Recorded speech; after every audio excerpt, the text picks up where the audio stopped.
Entonces, sin más, damos por inaugurado el Encuentro por la Justicia, Retos de la Justicia Penal 2021. A continuación, iniciamos con la conferencia magistral El Sistema de Justicia Penal Acusatorio en el 2021. Tenemos el honor de contar con la participación del licenciado Alejandro Ponce de León, quien es pionero de la reforma al sistema de justicia penal en México. Redactó el primer Código Procesal Penal de corte acusatorio, presentado como iniciativa ciudadana en el Congreso de Nuevo León en 2001. Alejandro es experto en sistema acusatorio y litigación oral. Es consultor en la implementación de la reforma y en materia de diseño de políticas criminales y de persecución penal en 30 estados de la República. Ha diseñado e implementado políticas de persecución penal que han reducido de manera significativa la impunidad e incidencia de delitos como los feminicidios, homicidios, robo de vehículo, violencia familiar y robo. Fue fundador de la institución Renace y actualmente es director de litigación y capacitación en Regino Abogados, coach en defensa de casos de alto impacto y creador y diseñador de plataforma Capacitación y Entrenamiento de Abogadas y Abogados Penalistas, de abogada a abogada, litigación de excelencia. Recuerden que estaremos recibiendo preguntas del público en la sección de preguntas y respuestas. Comenzamos con la conferencia magistral. Hola, muy buenos días a todas y a todos. Espero que ustedes y sus familias se encuentren bien, con salud, y que quien desgraciadamente haya perdido a un ser querido, pues tenga ánimo y fortaleza para salir adelante. Quiero agradecer desde luego a las y los organizadores de este foro por invitarme a dar esta plática. Y bueno, especialmente a mi gran amigo y compañero de sueños que hace pues casi 27 años, si mal no recuerdo, creyó en un proyecto como es Renace, ¿no? Y que luego de que yo salí de ahí, él se quedó a la batuta y lo hizo crecer a nuestra hija muchísimo, y ahora es toda una joven exitosa. De veras, gracias, Martín. Bueno, yo fíjense que desde antes de la pandemia, pero pues con mayor razón al tener que estar guardado acá en mi departamento en la Ciudad de México, empecé a explorar y a meterme mucho en algo que es verdaderamente maravilloso, increíble, me ha ayudado mucho, que les recomiendo, que es la meditación, ¿no? Y que es algo tan simple como simplemente agarrar conciencia. Y una de las cosas que siempre cualquier programa, cualquier mentor, maestro en la meditación te dice que es importante, es la gratitud, ¿no? De hecho, el otro día escuchaba que la gente más longeva es gente que agradece todos los días a la vida, y que es una buena costumbre levantarte y escribir por qué estás agradecido o agradecida ese día. ¿Por qué menciono esto? Porque, bueno, lo primero que quisiera conversar con ustedes es, pues a casi, digamos, ya 12 años, o casi 12 años de la reforma constitucional, probablemente a muchos más años. Estamos hablando, el Código de Chihuahua, el primer código acusatorio se aprobó en 2006, es casi 14 años. De la reforma al sistema de justicia penal y desde luego de la implementación, etcétera. Un sistema que hoy en día pues está vigente en todo el país y a nivel, desde luego, federal. Pues lo primero que quisiera es justamente sentarnos y decir qué le tenemos que agradecer a este sistema. Y desde luego a todas y a todos ustedes quienes participaron en este gran movimiento de reforma. Sí. Ahora, pues después de haber salido en julio del último programa de USAID, ustedes quienes me conocen saben que desde ProDerecho, desde 2007, 2006, he estado en programas de USAID justamente para impulsar y apoyar la reforma del sistema de justicia penal y su implementación. Y salí y bueno, dije, ahora qué, a qué me voy a dedicar, en qué voy a estar después de haber cumplido el sueño de la reforma. Y sin duda, después de reflexionar un rato, me di cuenta que mi gran pasión es litigar y es ser ya sea defensor o a veces asesor jurídico en el sistema. Yo les confieso que mucho de mi motivación para poder en un momento dado o para impulsar esta reforma y para, desde luego, mover pues todo lo que se tuvo que mover, era porque algún día soñaba con poder ser un defensor, por ejemplo, en un juicio oral y poder contrainterrogar como se contrainterroga en los sistemas acusatorios, hacer alegatos de apertura, etcétera, etcétera, ¿no? Entonces, por fin, pues mi sueño se está cumpliendo. Ahora estoy en esto, litigando, colaborando con el despacho de don Gabriel Regino, quien amablemente me invitó en Regino Abogados. Y les digo, siempre había estado pues desde el lado de la redacción de las leyes, de los códigos, la reforma, la implementación, con operadores de todo tipo, juezas, jueces, fiscales, ¿no? Defensoras, defensores, asesores jurídicos, policías, pero nunca había estado adentro del sistema, vamos operándolo. Y la verdad es que me doy cuenta que hay mucho que agradecerle, hay muchas cosas que son mucho mejores. Yo tuve oportunidad, sobre todo en Renace, desde luego de litigar en el sistema tradicional, el sistema escrito. Entonces, ahora que estoy en este sistema y veo las diferencias, digo, no, nadie puede discutirnos, nadie puede, perdón por la expresión, pichicatearnos el enorme logro que significa y las enormes ventajas que significan tener a este sistema de justicia penal, de corte acusatorio, funcionando, ¿no? Y quiero destacar las principales ventajas que yo le veo a este sistema, sobre todo hoy en día donde sigue habiendo desgraciadamente líderes de buen nivel que siguen ante, perdón que lo diga, su incompetencia o a veces por pues ese, no sé qué será, miedo al cambio o querer estar en una zona de confort, siguen hablando todavía de reformar el sistema, de cambiarlo, y no sé, la verdad, porque no son muy claros, no son muy transparentes, en regresar al sistema anterior. Y eso es impensable, porque es clarísimo, aún con los retos de los que también voy a hablar el día de hoy, es clarísimo que las ventajas de este sistema, sobre todo para principalmente las y los justiciables, el ciudadano, son muchísimas, en comparación sobre todo a lo anterior, ¿no?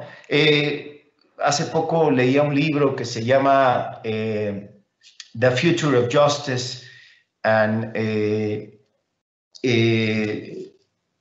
Internet Courts or Virtual Courts. Es un libro de Susskind, que es una persona muy visionaria y trata de meter cómo la justicia se puede ir hacia el lado virtual. Y justo salió el libro antes de que nos guardáramos por la pandemia. Y decía, y cita, ay, se me fue la palabra, no sé si era Voltaire, ¿no? Yo no sabía que era de él, de que pues lo perfecto es enemigo de lo bueno, ¿no? Y sin duda el sistema de justicia penal acusatorio no es perfecto, eso nadie lo va a negar, pero es mucho mejor y es bueno y tiene muchas ventajas. Déjenme menciono en esencia cuáles creo que son estos. Sin duda es un sistema mucho más transparente, ¿no?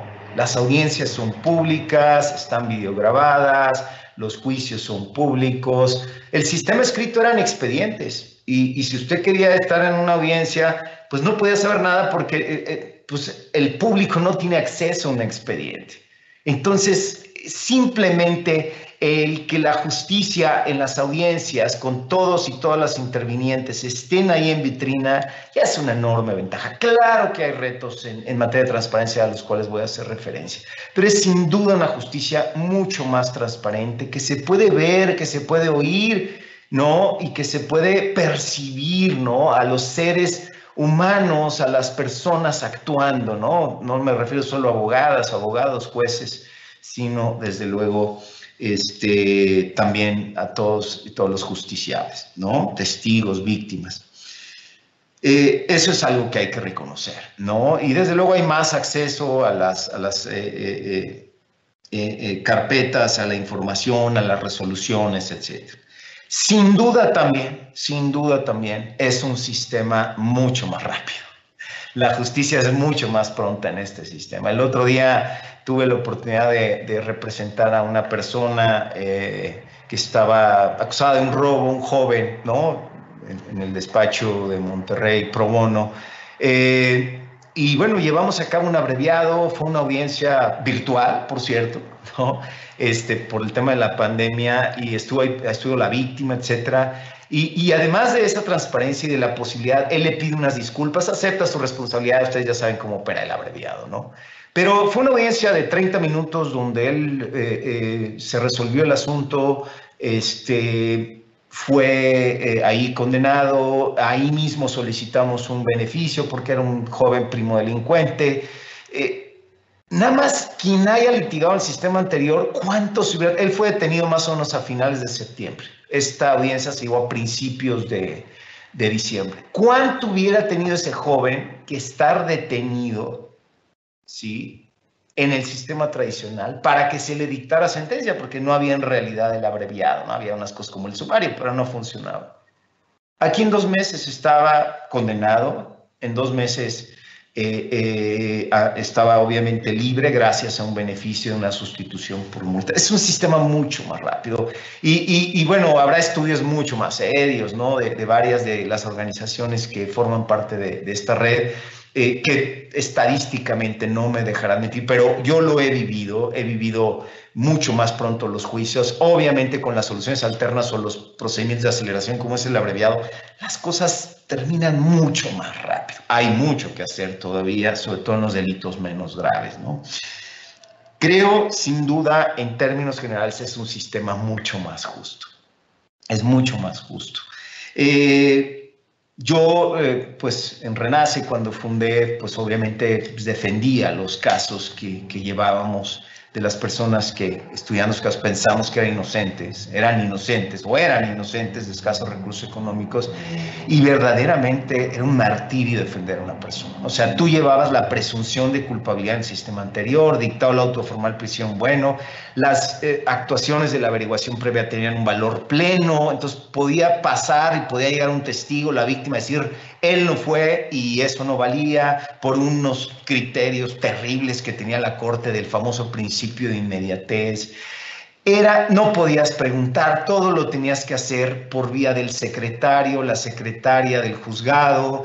No le podías preguntar nada de lo que ya le había dicho ese testigo al Ministerio Público. En fin, era muy difícil. Hoy en día, cada audiencia tienes derecho como defensor o defensora a estar ahí, contradecir argumentos, ofrecer tu prueba y sobre todo en el juicio una gran ventaja que es puedes contrainterrogar, ¿no? Y puedes preguntar con preguntas sugestivas, con todos, o sea, es tan poderoso poder contradecir la prueba con este instrumento del contrainterrogatorio, muy bien diseñado, por cierto, en el Código Nacional de Procedimientos Penales, a diferencia de otros códigos, por ejemplo, el Código de Procedimiento Civil o Familiar, que siguen con esta idea de que a un testigo no le puede hacer preguntas sugestivas. Entonces, sin duda, quien haya sido defensor o defensora y haya litigado en el sistema anterior, es mucho más fácil, se garantiza de mejor manera el debido proceso para el tema del imputado.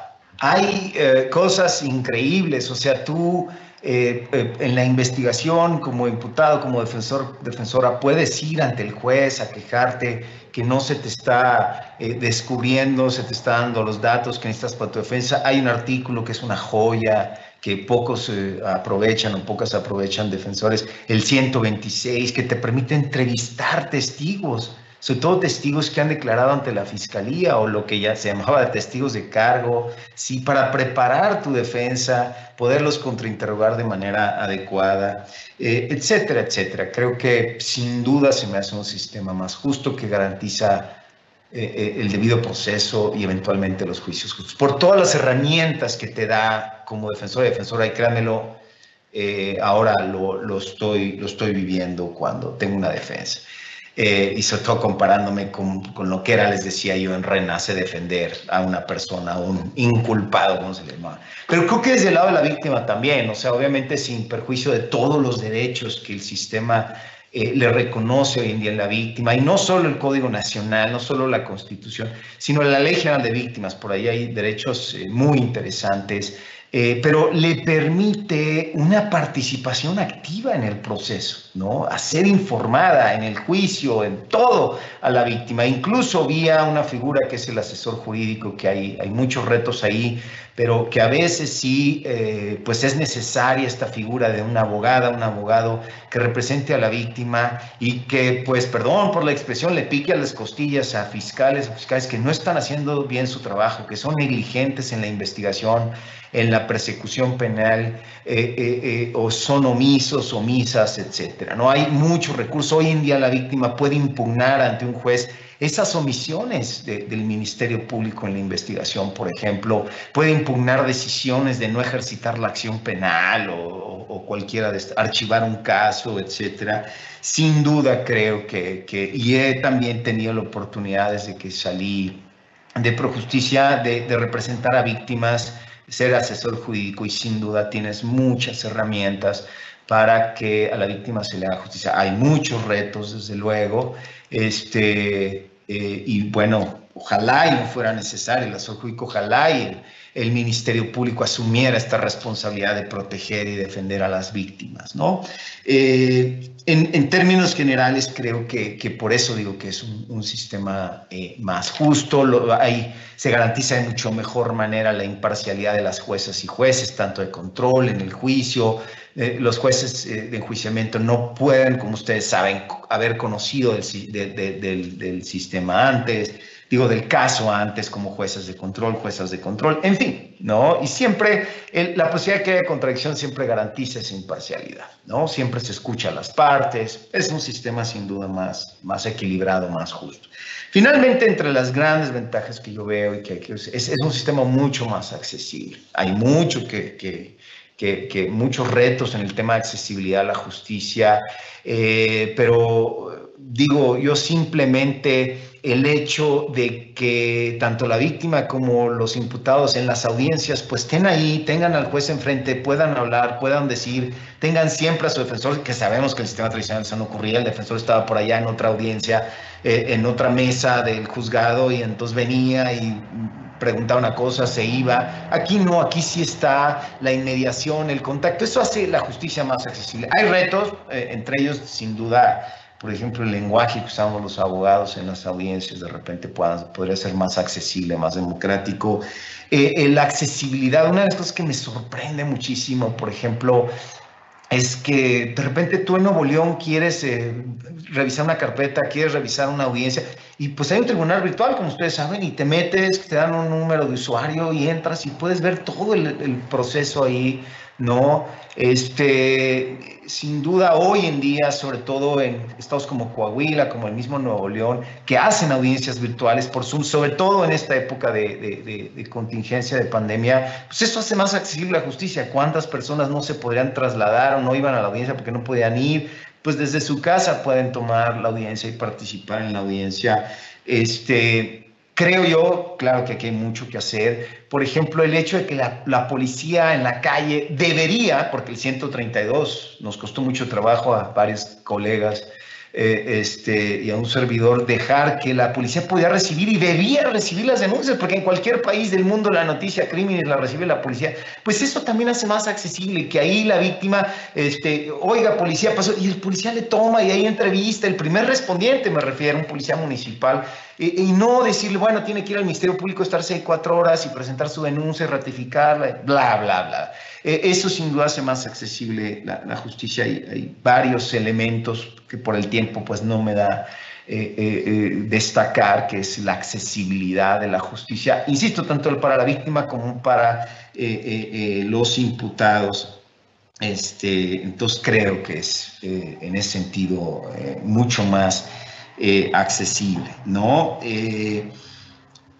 Pero bueno, no todo es color de rosa, hay muchas más cosas seguramente que reconocerle al sistema, que agradecerle al sistema, que son mucho mejores, pero sin duda, o sea, y cuando quieran, quien quiera lo debatimos, quien me diga que este sistema no es mejor que el anterior, bueno, y eso es lo importante. Es un gran avance, está funcionando. Y estoy hablando de la implementación, no hablo de los códigos. El otro día también leía el Código Nacional, es un buen código comparativamente con el chileno, porque además tuvimos la oportunidad de tomar esas experiencias, ¿no? del sistema chileno.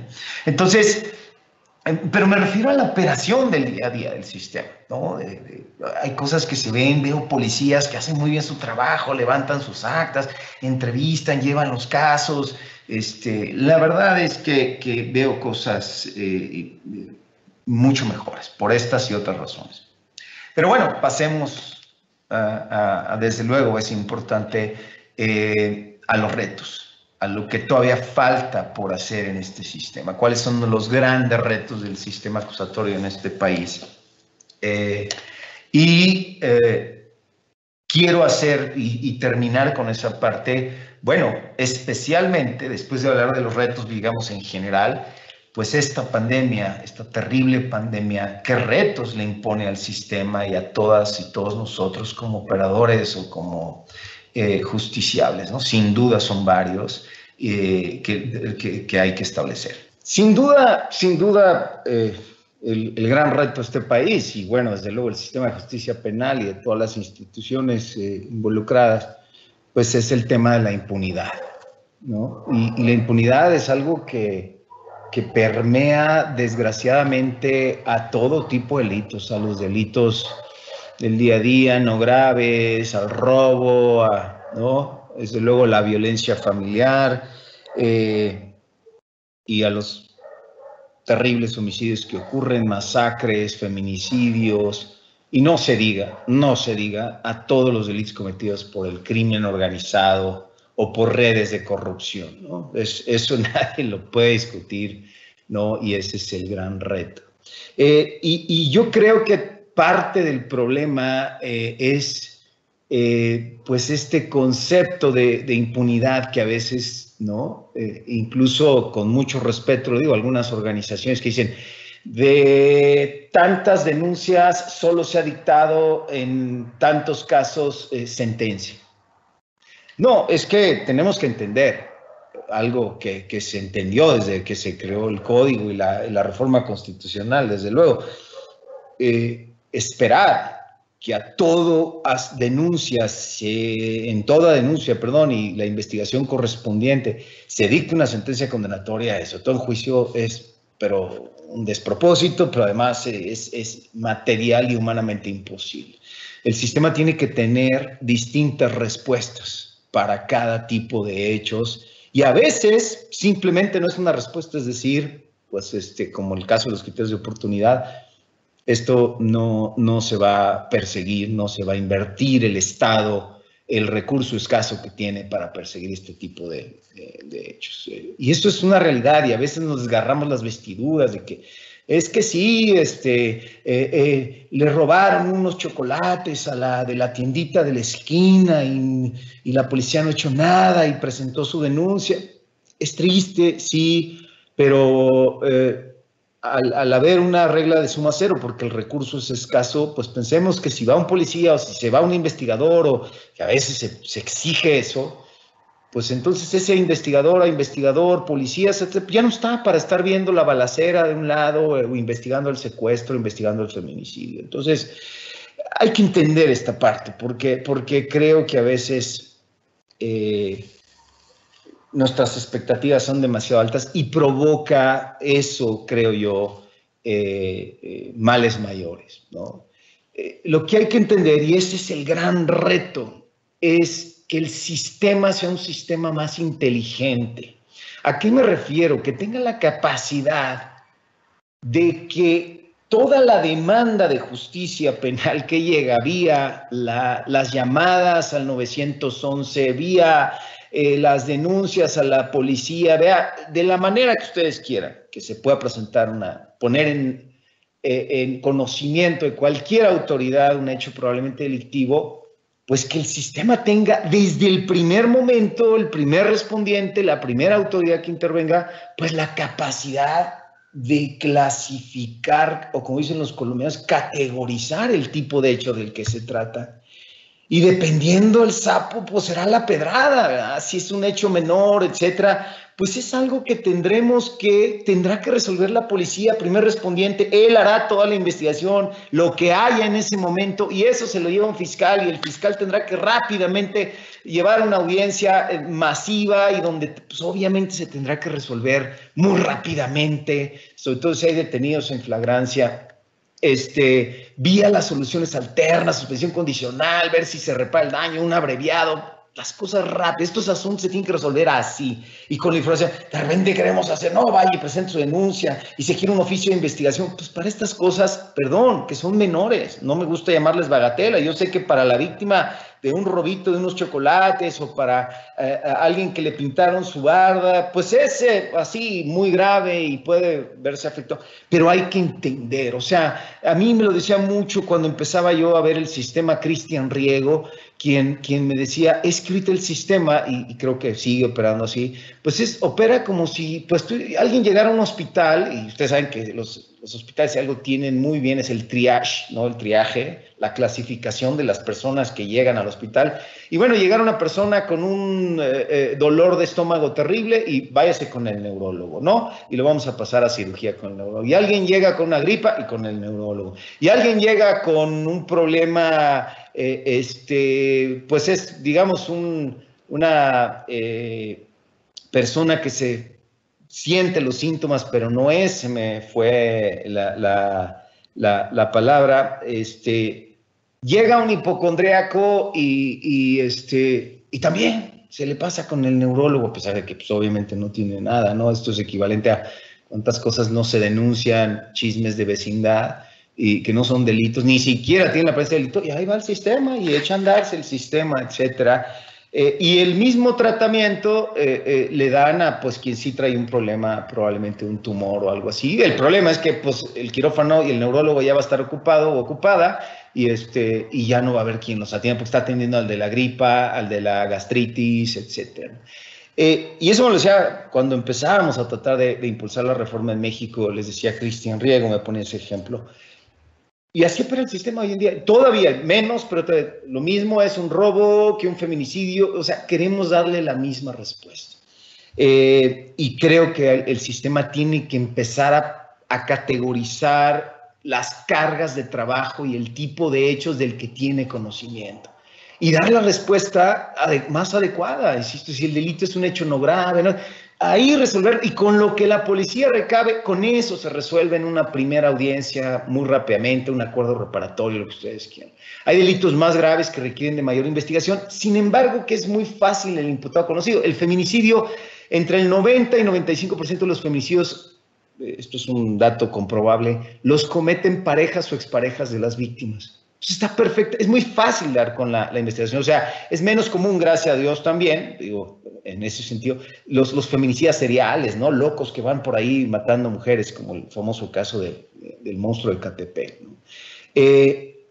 Y esos casos, pues sí, requieren atención, van a requerir un fiscal, pero la investigación es sencilla. En cambio, hay otros casos, insisto, como el violador serial, como el homicida serial, pues que sí requieren de mucha investigación, requieren de ir analizando patrones, etcétera, y bueno, requiere de otro tipo de investigación. Y bueno, si llegamos me refiero al crimen organizado, a los delitos cometidos por el crimen organizado, o por redes de corrupción o por crimen organizado, no me refiero a lo que entendemos típicamente como, ¿no? Pues estos carteles, ¿no? Muy violentos, ¿no? A veces son pues gente que se organiza para la defraudación, para el lavado de dinero, para muchas cosas, ¿no? En ese supuesto, pues se requiere otra respuesta. Y ahí es donde, híjole, Yo veo menos capacidades y menos entendimiento. Se quiere seguir investigando caso a caso y no ver como un patrón, como un conjunto, no estudiar muy bien a la estructura criminal, a sus vínculos, incluso con funcionarios públicos, con el Estado, lo que los colombianos llaman muy bien, entonces la investigación en contexto, ¿no? En qué contexto se da, qué vínculos hay, qué estructura, qué no, que no son casos aislados, hay que investigarlos en su conjunto, el tema terrible de la desaparición de personas, y no, tenemos pues un fiscal que dice, no, pues en el caso aquí de un atentado contra el secretario de Seguridad Pública, a mí pásenme, nada más desglósenme lo de las armas, porque todo lo demás, a pesar de que era clarísimo que era crimen organizado este atentado, no, pues eso yo no lo investigo, ¿no? Entonces, y pues en cualquier país del mundo comparativamente, Alemania, Estados Unidos, España, pues es la federación, cuando es un estado federal, la que agarra este tipo de casos, porque verdaderamente es un reto terrible investigar y perseguir sobre todo a los máximos responsables de estas organizaciones criminales. Ahí hay un enorme reto, pero mientras sigamos queriéndole dar a todo mundo la misma aspirina, ¿no? Para distintos padecimientos, o al revés, queremos hacer la cirugía y juicio oral y condena, etcétera, para delitos nada graves o digamos, como les llaman algunos, de bagatela, creo que se va a seguir colapsando este tema. Y lo más grave es que la impunidad va a seguir, especialmente para los delitos más graves, ¿no? Más complejos, como los que cometen estructuras criminales muy bien organizadas, con muchos recursos, etcétera. Entonces ahí hay un enorme reto, y esto requiere de muchas capacidades, sobre todo de análisis criminal, inteligencia, datos, ¿no? Y seguimos sin tener esa capacidad, con todo respeto, ¿no? Yo diría que el otro gran reto es, sin duda, la calidad de la litigación, es decir, la calidad, y diría yo hasta la cantidad de los argumentos, de la manera en que en juicio ya se presentan los alegatos de apertura, de clausura, cómo se pregunta, el tipo de prueba que se ofrece todavía. Ahí hay mucho que hacer para que la justicia sea mejor. Como es un sistema acusatorio, sabemos, entonces el asesor jurídico, la asesora jurídica, el fiscal, la defensoría, la fiscal, pues, o sea, los jueces no obtienen información, es la información que ellos, y básicamente la contradicción, de donde puede surgir una mayor calidad de información. Entonces, ahí hay un enorme reto. Desgraciadamente no hay muchas ofertas. Yo uno de los proyectos que traigo ahorita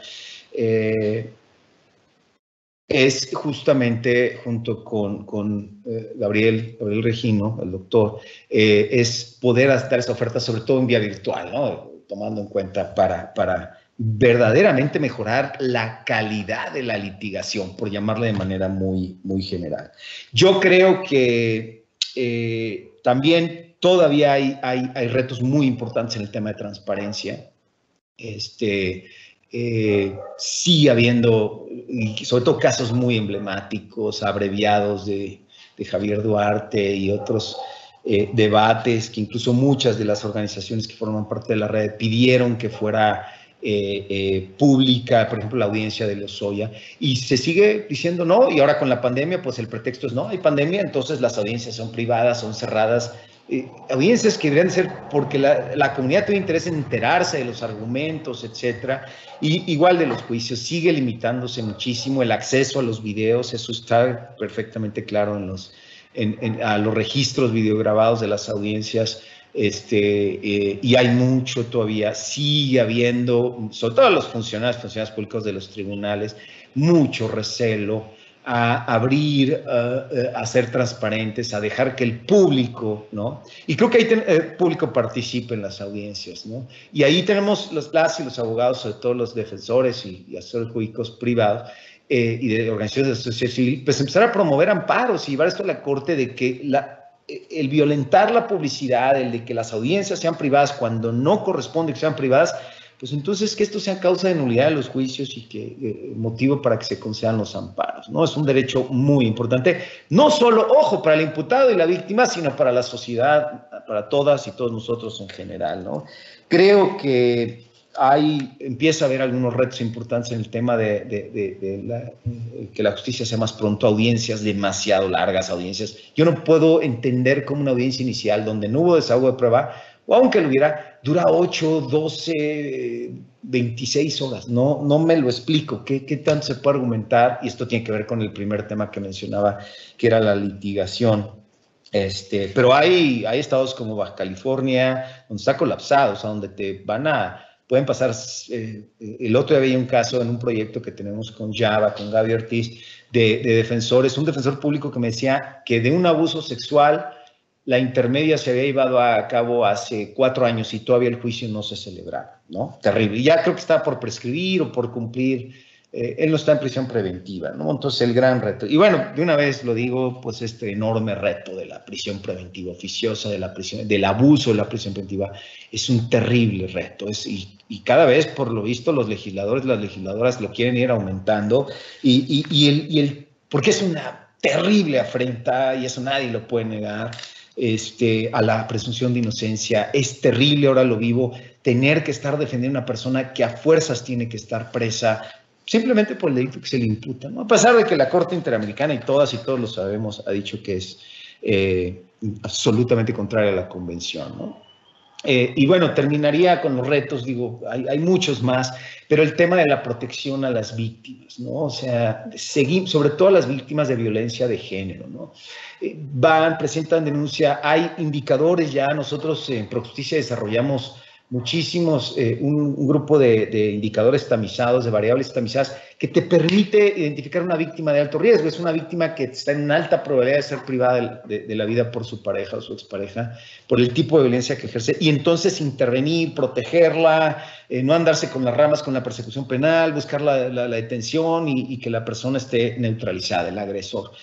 Y bueno, se sigue, salvo en las ciudades donde se llevó a cabo esto con mucha participación en Hermosillo, en Pachuca, en Zacatecas, estos proyectos de víctimas de alto riesgo, desde luego en Saltillo, pues realmente no hay así, y tú ves y hemos visto casos trágicos, ¿no? Van y denuncian cada vez por hechos de violencia más graves a sus parejas o exparejas, las víctimas, hasta que terminamos teniendo la terrible noticia, como muchos de los casos, entre ellos de la Ciudad de México, ¿no? De Ingrid y otros, donde era una batallar con la justicia hasta que terminan privadas de la vida, ¿no? Se comete el feminicidio. Y para allá va, o sea, si no se detiene y no se protege a la víctima y no se neutraliza, todo esto va a ir creciendo. La violencia nunca va para abajo, siempre va increciendo, sobre todo si hay impunidad, ¿no? Se empodera más el agresor. Entonces, y me refiero a ese tipo de protección, especialmente este tipo de víctimas, una protección efectiva, para prevenir sobre todo. No creo, yo estoy convencido y implementamos ese proyecto, que no hay mejor manera de prevenir los homicidios que atacar ese tipo de violencias de alto riesgo, ¿no? Y a esos agresores de alto riesgo, y esas víctimas de alto riesgo. Y bueno, desde luego todo el tema de la protección, sobre todo de testigos, en el caso de la delincuencia organizada y pues estos casos, ¿no? Donde hay colaboradores que si no son protegidos, nunca van a declarar en juicio, nunca se va a poder llevar a estas personas, a los máximos responsables, sobre todo de estas organizaciones, estructuras criminales, a juicio, y es un tema problemático. Quiero cerrar, y obviamente pues hay muchos más retos del sistema, pero pues este simplemente es como los más importantes, un parteaguas, empezar a desarrollar ahí propuestas. Por cierto, como han visto, yo nunca he dicho que el código tenga grandes retos que hay que cambiar, o la Constitución. Son cuestiones pues mínimas que ayudarían a solucionar parte de estos problemas, pero yo estoy convencido que en Latinoamérica durante mucho tiempo, como dice Binder, un fetichismo al cambio legal, y siempre decimos, cambia la ley y va a cambiar la realidad. Y sabemos muy bien, sobre todo todas y todos los que hemos estado impulsando esta transformación del sistema de justicia penal, que eso no es así. Pero quisiera cerrar nada más muy brevemente. Sin duda hay enormes retos que esta pandemia y las medidas nos han impuesto. Y desgraciadamente hay lugares como la Ciudad de México, y lo digo abiertamente, donde contingencia, semáforo rojo, todos nos guardamos y simplemente la justicia se paró. Y estoy hablando de la justicia penal, salvo casos de personas detenidas y audiencias iniciales para llevar a cabo está parada la justicia. ¿Por qué? Bueno, porque durante años no se preocuparon por desde luego ver el tema de sistemas electrónicos, como lo ha hecho muy bien, hay que reconocerlo, toda la posibilidad de llevar todo un juicio de amparo por vía electrónica y reconocer en ese sentido cómo lo ha desarrollado el Poder Judicial Federal, y hoy en día pues lo hace. Pero hay insisto, entidades como la Ciudad de México y otras entidades que dijeron, y eso es criminal porque la justicia está parada. Y como bien decía cuando en Coahuila estábamos asesorando a un buen amigo mío y también pionero de esta reforma, don Fabio Valdés Benzazón, cuando asesorábamos y veíamos sobre todo a Coahuila, para empezar a llevar incluso juicios orales por vía virtual, por vía de la plataforma Zoom, pues siempre había quien, no, pues es que eso no debe ser, y obviamente voy a hablar muy brevemente de esos retos del juicio oral sobre todo, y audiencias así, y fíjense, los que menos se quejaban eran los abogados, porque eran pues los que más necesitaban pues seguir teniendo un ingreso, sobre todo los particulares, en contra de lo que se pensaba, y Fabio les decía, pues es eso o de negar justicia, es parar la justicia. Entonces, ¿no? Y les digo, hay estados como Coahuila, que creo que es vanguardia en ese sentido, como Nuevo León, que son los que más conozco, ¿qué hicieron? Se pusieron las pilas de inmediato, Zoom, y vamos a empezar a hacer audiencia. El Poder Judicial Federal también, hay que reconocerlo. Y entonces, en Nuevo León yo he participado ya desde la Ciudad de México, representando a una víctima que está en Monterrey, ¿verdad? En audiencias intermedias, en procedimientos abreviados, en audiencias iniciales, ¿no? Me están citando para un juicio oral virtual, ahí sí no estoy muy de acuerdo, ahorita voy a mencionar por qué, pero la verdad es que yo el otro día comentaba en el despacho y decía, porque hay una persona acusada de un delito, está en prisión preventiva oficiosa, y ya lleva más de un año desde que se vinculó a proceso, y la intermedia se ha suspendido desde noviembre como 3 veces, porque no se lleva a cabo. Y entonces estaba yo pensando, imaginando, y de repente dicen, este está loco en el despacho. Se me ocurría hablar meter un amparo en contra del Tribunal de la Ciudad de México y el Consejo de la Judicatura. ¿Por qué no has implementado algo tan sencillo como Zoom y hacer audiencia? O sea, no se requiere gran tecnología, ¿no? Para mínimo llevar a cabo estas audiencias de control y que se lleven a cabo, porque si no es eso, es parar la justicia, ¿no? Y en el caso de este joven que estoy defendiendo, estamos defendiendo en el despacho, pues bueno, pues prisión preventiva, ¿no? Ahí están los efectos de la prisión preventiva, obviamente. Un chico que no se justificaba la prisión preventiva porque tiene arraigo, porque cualquier cosa que ustedes se puedan imaginar. Y es terrible, y se puede, y hay gente en Nuevo León lo hacen con Microsoft Teams, y tampoco es así como que, no, obviamente en Coahuila tuvieron mucha precaución con las medidas de seguridad, entonces hay que seguir celebrando estas audiencias, ¿no?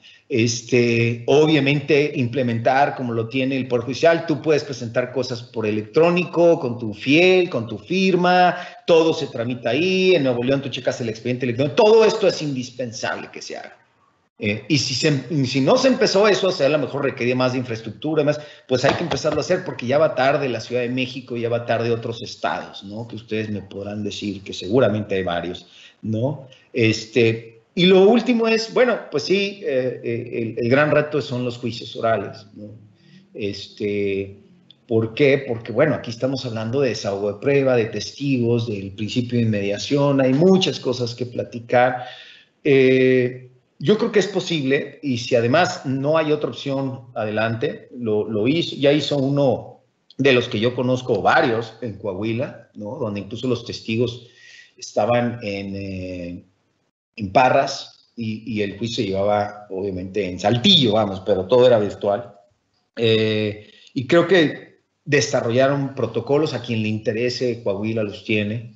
Los desarrollamos en Projusticia junto con la consultoría de este amigo de Fabio Valdés Benzazón, y creo que se previeron muchas cosas. Entonces se puede hacer. Les digo, lo perfecto es enemigo de lo bueno, peor es nada, como dicen vulgarmente.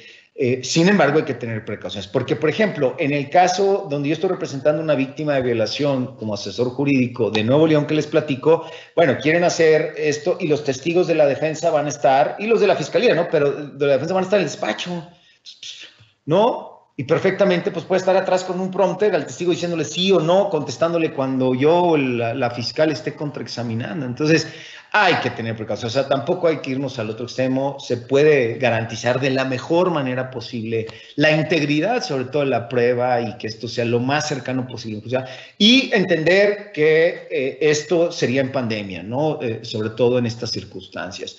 No es lo deseable. Yo creo que el juicio ahí sí tiene que ser presencial. Pero si no se puede, se puede llevar a cabo. Pero necesitan empezarse a utilizar estas herramientas, porque si no, la justicia se para y se deniega, y eso es gravísimo, les digo, gravísimo. Yo lo estoy viviendo como defensor y como asesor jurídico, pero especialmente como defensor, sobre todo gente que está en prisión preventiva oficiosa, ¿no? Pues lo grave que es que la justicia se pare de esta manera. En fin, creo que hay otros retos, desde luego. Pues la policía, ha habido algunas ventajas, desventajas, es menos accesible la denuncia, entonces hay que abrir denuncias por vía de Zoom y estas formas, o por vía electrónica, ¿no? Que en eso la Ciudad de México sí está bien, creo que la Fiscalía, ¿no? Sí hay mucha posibilidad de presentar ciertos hechos, pero pues porque sobre todo en casos de violencia familiar, pues cómo va a poder presentar la denuncia la víctima si está con el agresor ahí en el mismo domicilio, ¿no? En el mismo hogar. Entonces, ahí hay retos, pero hay que darle, o sea, hay que darle, y creo que las herramientas que hay, Zoom, Team, la que ustedes quieran, y no llevo comisión, pues hay que utilizarlas, porque si no es eso, o insisto, parar la justicia, lo cual es, no podemos aceptar. Pues muchas gracias, espero haya sido de ayuda, y espero esta plática sirva como para abrir boca sobre estos temas, y que el resto del foro, del encuentro, pues se sigan pudiendo discutir a más profundidad. Les envío un enorme saludo, abrazo, y sobre todo a todas y a todos ustedes que son parte de este cambio, que fueron impulsoras, pioneros. Y al principio agradecía, pues a ustedes les agradezco que hayan hecho posible esto y hayan creído en este sueño de una mejor justicia penal en México.